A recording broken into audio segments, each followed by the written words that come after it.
welcome to the stage Amran Hassan of Ethica Digital Solutions and Stephen Lim of Fusion QB, two technology leaders who will be sharing the secret sauce for corporations to navigate innovation in marketing tech.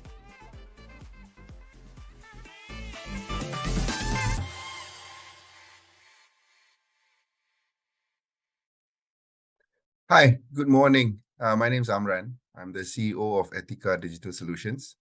It's a small new company wholly owned by Ethica, and we provide solution services for Ethica. I was previously the innovation head for the Maybank Group. Today, we're going to talk about strategies and trends in corporate innovation in marketing tech. And with me, I have the co-founder of Fusion QB, Stephen. Hi, Stephen. Hi, Amran. This is to the audience. This is Stephen from Fusion QB, currently holding the role of CSO. In short, Fusion QB is one of Malaysia's leading data-driven business automation solution provider. So we basically terms ourselves as a customer experience transformer to our 60 businesses in Malaysia, Singapore, and also Indonesia. Great. So I'm assuming that your customers do include the large corporates that's out there. Yes, we do.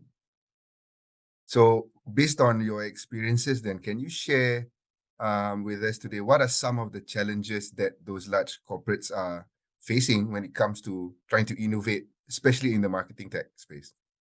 Oh wow, we always got slapped, Amran. So slapped in terms of like most of the time when we talk about corporate innovations itself, I think there are many elements and also many factors that's coming from that angle. But today we would just like to highlight two key element and from the challenges that we have faced from all the conversations and how we got slapped from a top management during the conversation that we have, right?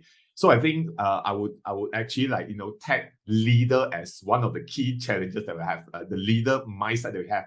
To be honest, I think most of I think more than half of the company that we have actually speaking to, right, undertake a transformations fail to achieve the results in the past.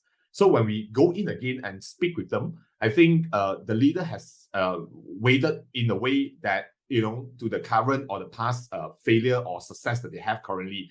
And most of executive level, they cannot look themselves into a complacency based on the present revenue stream they have. They thought that, okay, this is the max that we have. If we were to do it further, right, I think, I need to make a big effort to make a changes up from there. So most of the time we have to go in, zoom in, and then trying to give a lot more success story that we came across from our project implementations. So that I would say that leader mindset is very important for us as one of the key challenges that we are trying to tap on.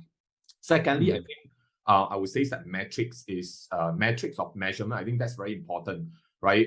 In the past, a lot of our leaders they failed because of they do not have a clear metrics for them to be able to track from sales and marketing metrics perspective, customer engagement perspective. How do they quantify and also qualify the success from the top down approach of it? So they have too many things and too many divisions to be able to to come together, right? The data is so huge of it. So I think the metric of measurements is one of the, I would say, key challenges that they are facing over here right now as well. Even right after we have a lot of technology available out there, but then I think for us to come together from the corporate perspective, I think this is one of the key challenges that we have.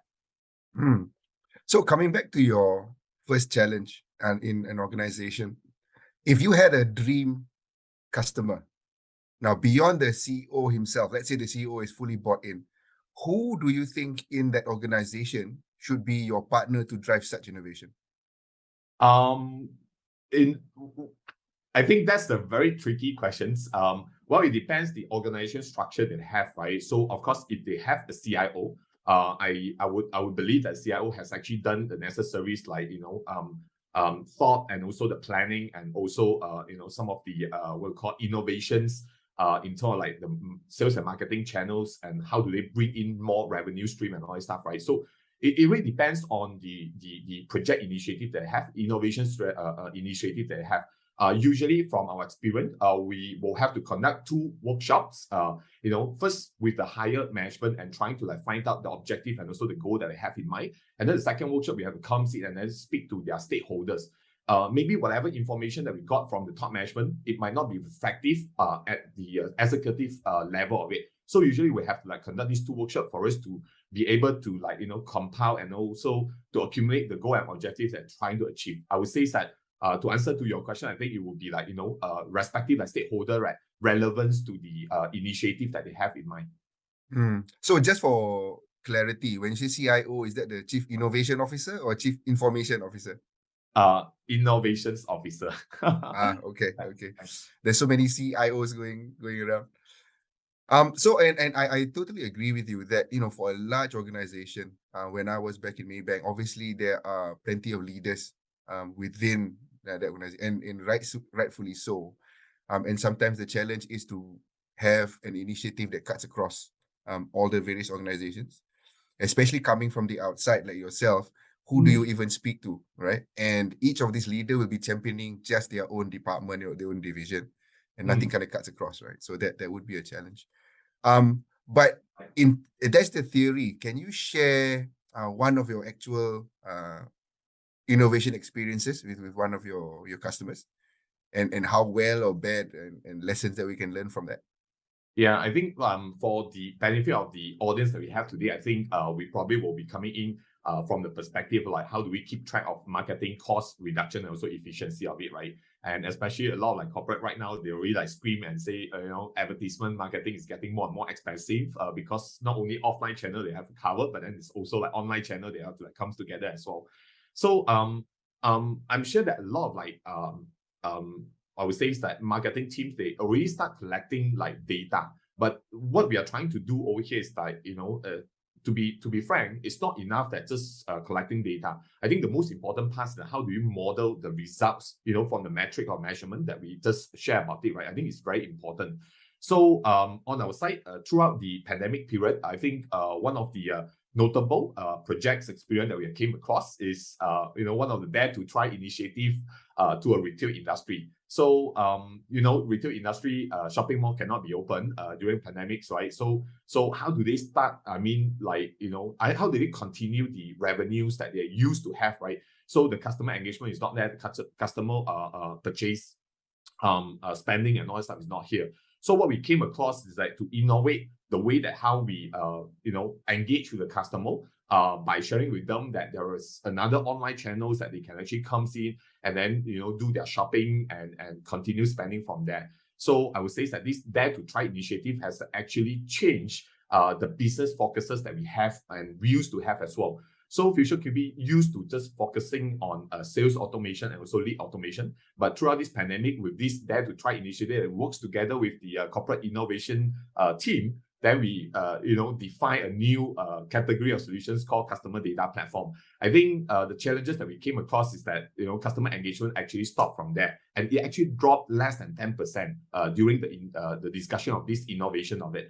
So the solutions is pretty much quite straightforward. We implemented this customer data platform to help the businesses to continue engaging with them, to continue capturing the customer needs and also data and also profiling. So from there, we basically offer the right sales products to them and also the right sales services to them. So of course, the result is to increase the customer engagement, accelerate the entire services launch, and activating the customer data, as well as helping to enable the merchant partnerships within one single platform itself. So I think that's is basically one of the success story that we have it today. So if you were to gauge the level of maturity for the larger corporates in Malaysia right now, what would you give a rating in terms of their usage of marketing tech? 10 for everybody's doing it and they're all fantastic. 1 being what's marketing tech? They're still using Excel, right? Okay. How would you rate the Malaysian corporates? I just want to make it fair for the audience as well. So right after my tagging, I think perhaps maybe Amran, you can share yours as well. So on our side, it's still 50-50, to be honest, but it's a lot better if you ask us, way before pandemic. So most of the time, or over maybe like 10 corporate conversation that we had, right? Then we got slapped like 9 times why do we need to like innovate our business? Why do we need to leverage on technologies, right, to keep track of all these things? So that's why right after the pandemic, right now, we even see the inquiries that comes in directly from the corporate themselves. So over the pandemic also, we have these sales conversions directly from Indonesia, without having a office presence in Indonesia, but we do supporting clients that's right from there. I think corporate right now today, they already knows the needs, and also they already like, shape their mindsets towards the innovations by leveraging on the technology out there. Perhaps maybe they need to talk to the right technology partners in this industry, so that not all the technology partner offering like premium and also expensive solutions out there. So I would still say that 5 out of 10 right now today. So there are a lot more improvement or areas that we can actually tap on and leverage on. That's from our experience. Amran, what about yourself? Yeah, well, I would have to say that for Etiqa, we are fairly good in terms of targeted marketing with the customers. But as you rightly say, there's always better ways of doing it. Like we can always improve. Which is it's a good segue for my last question to you would be, if you look forward a little bit into the marketing tech itself, what are some of the key trends that's coming down the pipe that we should be excited about in terms of how we reach to our customers? Yeah, we have to thanks for this upcoming conference and also the master class that we have, right? So I think we'll be sharing more, because today is very short conversations that we have, but we have actually identified like 3 key areas that we will be sharing during the master class itself. Not just only coming from our side, I think coming from a lot of like partners that will make available in the master class schedule, right? So I think we definitely will basically comes in to talk about the data. So I think data insights, even though you are capturing data, even though you are having a data in your system itself or in your solutions itself, I think how do you craft out or modeling out the meaningful data in the dashboard basis for your top management to be able to appreciate from there. I think we'll definitely talk about it. Secondly, I think we will definitely come together and help you to craft out the right strategy in terms of the customer data perspective and also customer engagement perspective. So we will not be like charging you for any of the consultancy from there, but then it's more on like sharing out to you and also understanding your business need and how we can actually break through the barriers together. I think the right strategies to implement it also very important in order not for us to to spend a lot when it comes to innovations of it. I think the third one is more on the marketing and also the tech solutions enablements over here. You probably notice that a lot of like these subscriptions platform that make available out there, and I'm sure that a lot of like company or corporates, they already know about it. But the problem that we also comes realize that a lot of like self-service activity or event that they will have to come together and use the system, right? So especially just now, Amran, you mentioned that there are so many leaders within the corporate structure and also hierarchy of it. So each leader, they have their own like target actions and also objective as well. But when you want to put all these leaders that comes together, everyone like go and like use the system in a separate manners, right? I think the data will not be like in sync, and the data will still be like back to a silo kind of like databases perspective. So I think enablement is very important. So for all the project that we have, right, we have these 90 days of like hand-holding sections together with our client, so that we'll have to make sure that we onboard them in a proper manner. If within the 90 days, we realize that there are change management needs, we also will be bringing in and then speak to a project committee meeting during the project committee meeting as well. I think that's very important for us to enable the right people who really appreciate the technologies, will not be like stopping halfway through that. So that's basically what we are trying to do, and also what we are trying to like share during our masterclass today. So if you were to project, say 1 year or 2 years down the road, after an engagement with companies like yours, what can a corporate expect their capabilities to be at, right? So let's say you've gone in, now it's been almost a year, 2 years. So what is the best case scenario benefits that they would have achieved after that period? They will be surprised and also impressed with the data data insight that we have actually helped them to gather together, right? I think just now we mentioned, right, the key challenges that we have over here is that, you have the right technology partners that comes in, help you to define each of individual metrics that we have, in the organizations itself. So most of the project that we are running on the customer data platform, right, we have a contract of like 2 to 3 years together with corporate itself. Because I think that's very important. We are not come here and then to implement project in a one-time basis. So we'll have a contract of 2 to 3 years. So we have like phase 1, phase 2, phase 3, and so on from there. So one of the longest, we only started Fusion QB for a very short period of time. So we are grateful that even the first customer that we had from a Fusion QB right now is still with us. That we have defined more than like 30 over metrics over the years of implementations. I think that is basically one of the results that we're trying to come in. Even for different top management to take over, I think they will be able to look at the metrics and also the history data within the data insight that's coming from their solutions itself. I think our main goal over here is to come in to become your data transformer, helping you to transform all the messy data into a centralized platform so that you can actually pivot from there.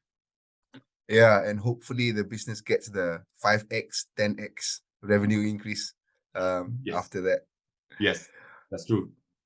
Okay, Stephen. So we've come to the end of the session. I would like to thank you very much for the answers. Very insightful, and hopefully that you have a very successful masterclass. Definitely. We have a lot more to share.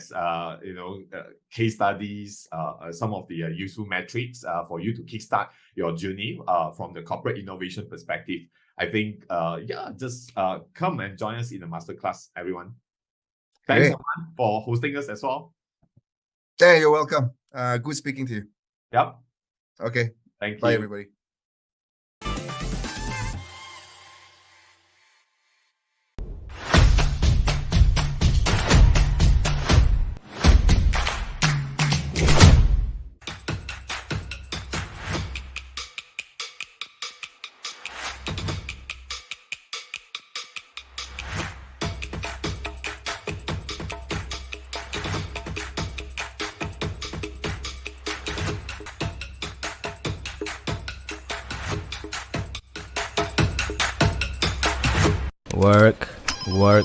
Work.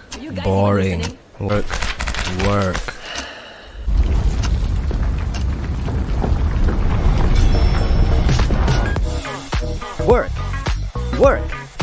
Work. Let's collaborate. Work. We'll motivate. Work. Now take a break.